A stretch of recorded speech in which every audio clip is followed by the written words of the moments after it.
अवां सां शेयर करे आहियूं कोयटा खां। कोयटा जे एयरपोर्ट रोड ते घर अंदर ज़ोरदार धमाको थियो आहे। धमाके जे नतीजे में 2 ॼणा थॾे ते फौत थी विया आहिनि, जॾहिं त औरतुनि ऐं ॿारनि समेत 6 ॼणा ज़ख़्मी थी पिया आहिनि। इतलाती इमदादी टीमुनि इलाइक़े खे कड़ो चाढ़े छॾियो आहे।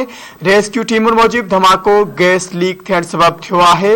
वधीक मामले जी जांच कई पई वञे। ख़बर जे हवाले सां अवां खे आगाह करे रहिया आहियूं। इहा ब्रेकिंग न्यूज़ अवां सां हिकु भेरो ॿीहर शेयर कंदा रहूं। कोयटा जे एयरपोर्ट रोड ते घर अंदर ज़ोरदार धमाको थियो आहे। धमाके जे नतीजे में 2 ॼणा थॾे ते फौत थी विया, जॾहिं त औरतुनि ऐं ॿारनि सूधो 6 ॼणा ज़ख़्मी थी पिया आहिनि। इतलात इमदादी टीमुनि इलाइक़े खे कड़ो चाढ़े छॾियो। रेस्क्यू टीमुनि मूजिबि धमाको गैस लीक थियण सबबु थियो आहे। वधीक मामले जी जांच कई पई वञे। धमाके जे नतीजे में फौतियुनि जा लाश ऐं ज़ख़्मियुनि खे कोयटा जी सिविल अस्पताल मुंतक़िल कयो वियो आहे। ख़बर जे हवाले सां अवां खे आगाह करे रहिया आहियूं। धमाके जे नतीजे में फौतियुनि जा लाश ऐं ज़ख़्मियुनि खे कोयटा जी सिविल अस्पताल मुंतक़िल कयो वियो आहे।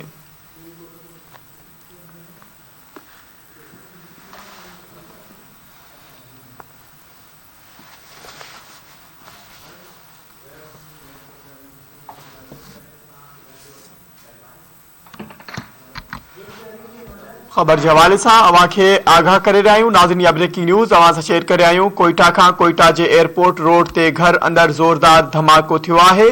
धमाके जे नतीजे में 2 ॼणा थॾे ते फौत थी विया, जॾहिं त औरतुनि ऐं ॿारनि सूधो 6 ॼणा ज़ख़्मी थी पिया। इतलात इमदादी टीमुनि इलाइक़े खे कड़ो चाढ़े छॾियो। रेस्क्यू टीमुनि मूजिबि धमाको गैस लीक थियण सबबु थियो आहे। वधीक मामले जी जांच कई पई वञे। तफ़सील मालूम कंदासीं। धरती टीवी जो रिपोर्टर अल्ताफ़ बलोच असां सां लाइन ते मौजूद आहे। अल्ताफ़, अपडेट कजो, वधीक छा तफ़सील आहिनि? मूंखे ॿुधाईंदो हलां त कोयटा जे इलाइक़े एयरपोर्ट रोड आलमू चौक वटि वाक़ई हिकु घर में गैस लीकेज सबबु जेको आहे ज़ोरदार धमाको थियो आहे। धमाके जे नतीजे में हिकु ई ख़ानदान जा 8 माण्हू ज़ख़्मी थी पिया आहिनि। अहिड़ो इतला मिलण ते रेस्क्यू टीमूं वाक़ई वारे हंधि पहुची करे ज़ख़्मियुनि खे जेको आहे अस्पताल मुंतक़िल कयो आहे।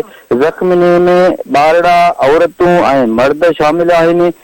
जेको आहे एम्बुलेंस में नींदे अस्पताल ॾांहुं नींदे रस्ते में 2 ॼणा जेके आहिनि उहे फौत थी चुका आहिनि ऐं जेके आहिनि 6 ॼणा सिविल अस्पताल कोयटा मुंतक़िल कया विया आहिनि, जिन में ॿारड़ा बि शामिल आहिनि, जिन में 3 ज़ख़्मियुनि जी जेका हालत आहे ॻणती जोगी ॿुधाई पई वञे ऐं वधीक जांच जेका आहे त जारी आहे। जी,